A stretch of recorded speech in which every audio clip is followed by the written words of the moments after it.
Narito ang mensahe ng Panginoon sa iyo ngayon. Anak, alam kong hindi madali ang mga pinagdaraanan mo ngayon. Nakikita ko ang mga luha na hindi mo ipinapakita sa iba. Naririnig ko ang mga panalangin, binubulong mo sa katahimikan ng gabi. Alam ko ang pagod na nararamdaman mo, ang mga tanong na bumabagabag sa iyong isip, at ang mga pagkakataong gusto mo nang sumuko dahil pakiramdam mo ay napakabigat na ng lahat. Ngunit nais kong sabihin sa iyo ngayon, huwag kang mawalan ng pag-asa. Ang pagsubok na kinakaharap mo ay hindi nangangahulugang iniwan na kita.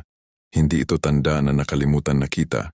Sa katunayan, kahit sa pinakamadilim na bahagi ng iyong buhay, mas malapit ako sa iyo kaysa sa iyong iniisip. Kapag pakiramdam mo ay nag-iisa ka, kasama mo ako. Kapag wala kang makitang direksyon, ginagabayan pa rin kita. At kapag nanghihina ka na, ako ang lakas na patuloy na bumubuhay sa iyong pag-asa. Alam kong may mga pagkakataong hindi mo nauunawaan kung bakit nangyayari ang lahat ng ito. Nagtatanong ka kung bakit kailangan mong masaktan, mabigo, o dumaan sa mga sitwasyong tila walang katapusan. Ngunit tandaan mo, may mga bagay na hindi mo pa nakikita ngayon na unti-unti kong inihahanda para sa iyo. Ang bawat pagsubok ay may layunin, ang bawat luha ay may kahulugan, at ang bawat paghihirap ay may aral na magpapalakas sa iyo. Huwag mong isipin na nasayang ang iyong mga paghihintay. Habang ikaw ay nagtitiis, ako ay kumikilos. Habang ikaw ay nagdarasal, ako ay nakikinig. Habang ikaw ay lumalaban. Sa gitna ng sakit at takot, ako ay gumagawa ng paraan na hindi mo pa nakikita. Anak, hindi ko ipinapangako na magiging madali ang iyong paglalakbay, ngunit ipinapangako kong hindi kita iiwan. Hawak ko ang iyong kamay sa bawat hakbang. Kapag nadapa ka, itatayo kita. Kapag umiyak ka, aaliwin kita. Kapag nawalan ka ng lakas, bibigyan kita ng panibagong pag-asa upang magpatuloy, kaya huwag kang matakot sa bukas. Huwag kang mabahala sa mga bagay na wala sa iyong kontrol.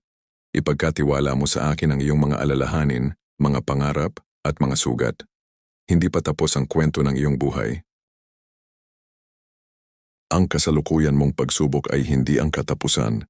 Ito ay bahagi lamang ng proseso na magdadala sa iyo sa mas matibay na pananampalataya, mas malalim na karunungan, at mas malaking pagpapala.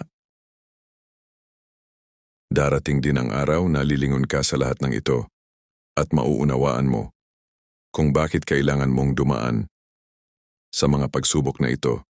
Makikita mo kung paano kita iningatan, pinalakas, at ginabayan sa bawat hakbang ng iyong paglalakbay.